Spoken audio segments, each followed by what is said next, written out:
não? Belezinha aí? Esse aqui é o Marcelo, meu parceiro, meu irmão. Hoje tem uma surpresinha pra ele. Fica aí um pouquinho aí.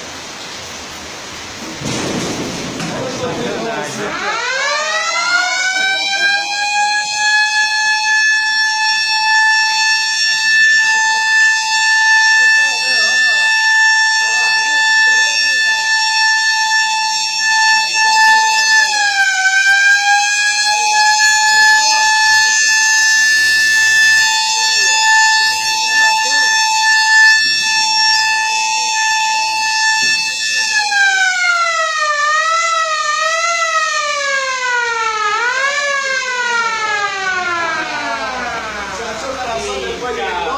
Olha aí, ó.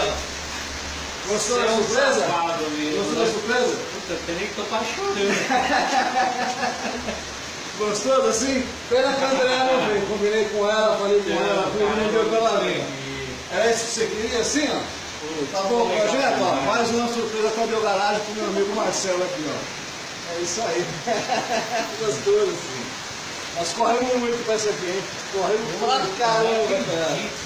Show! Ainda falta os detalhes, falta acabar de montar. Nós estamos correndo pra caramba, quase matei o alemão, tentando trabalhar. Os frisos estão prontos, falta colocar os frisos, colocar umas coisinhas, mas. Ficou legal, olha aí. Olha por dentro, cara. Falta acabar de montar, mas ó, olha os detalhes, ó. Interno, tudo, ó. Agora deixa eu falar uma coisa, ele tá mais feliz que eu. Com certeza, pô. Com certeza eu tô feliz. Aí, ó, tudo no esqueminha. Puta, não acredito. Eis a sua viatura, cara. Não acredito. Olha aí, ó. Tá vendo só? Ficou legal? Você é um Mas safado. ali, ó, lembra o esquema aqui, ó. Tudo inglês, você pode pegar e tirar o de cima.